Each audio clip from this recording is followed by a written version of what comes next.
बिरामी भएकी भुन्टी हस्पिटलबाट घर फर्केपछि उसको सिहार सुसार गर्छन् होला भन्ने सोचेको त बिचरा भुन्टीलाई त बेडमा बाँधेर यातना पो दिइरहेका रहेछन्। अझ मार्नलाई प्रयास गर्दै रहेछन्।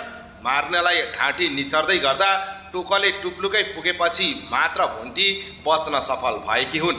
नत्र आज यिनीहरूले के गर्थे भन्ने कुरा कसैलाई थाहा छैन। बिचरा भुन्टीको के नै दोष थियो र? आखिर आफ्नी छोरीलाई वाइ वाइ अर्थात् यति र उति यस्तो र उस्तो भन्ने ती बुढी आमैले आफ्नै बुहारीलाई पनि किन आफ्नो छोरीलाई चाहिँ माया गर्न नसकेकी होलिन्? आफ्नी बुहारी र छोरीमा किन यति धेरै अन्तर गरेकी होलिन्? आखिर छोरीले गल्ती गरे पनि बुहारीले गल्ती गरे पनि आफ्नै घरमा भएको आफ्नै इज्जत जाने होइन र? तर भुन्टीलाई भने पाखा आफ्नी छोरीले जति नै गल्ती गरे पनि काखा किन गरिरहेकी छिन्? आखिर उसको गल्ती नै के थियो र? बिचरा भुन्टीले सदाबहार उसकी छोरी अर्थात् नन्दलाई भुन्टीकी नन्दलाई बारम्बार सम्झाइरहेकी हुन्थिन्, यस्तो नगर उस्तो नगर भनेर। तर कहिले सुनिन।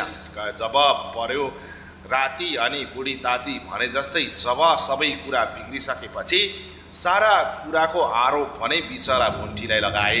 हुन त भुन्टीको केही गल्ती थिएन। भुन्टीले उसैको प्रेम सम्बन्ध छुटेपछि पुनः सम्बन्ध जोडियोस् र यो भात नखाएर मर्नुभन्दा यसलाई म यसको सम्बन्ध सुधारिदिन्छु भनेर फोन गरेर उसैको फोनबाट कुरा गराएकी थिइन्। त्यतिको कारण आज भूपेन्द्रले पनि आफ्नै श्रीमतीमाथि शङ्का उपशङ्का गर्दै यो अवस्थामा आइपुगेका हुन्। हो दर्शकवृन्द, गाउँबाट दाइ पनि सहर फर्केर आइसकेका छन्। भूपेन्द्रलाई इन्क्वायरी गर्दैछन् आखिर के भएको रहेछ।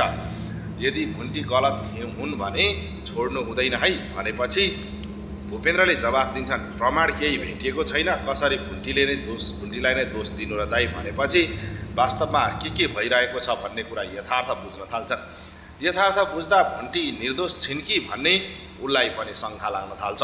यदि ऊ निर्दोष रहेछिन् र भोलि हामीले हँसायौँ र भोलि फेरि पुनः भुन्टीको अनुहार हेर्नु पर्यो भने कसरी हेर्छस् र हामीले कसरी हेर्नु भन्दै भूपेन्द्रलाई सम्झाइरहेका थिए। तर भूपेन्द्रले भने अहिले भाइ र बहिनी अनि आमा बाको कुरा सुन्न थालिसकेका छन्।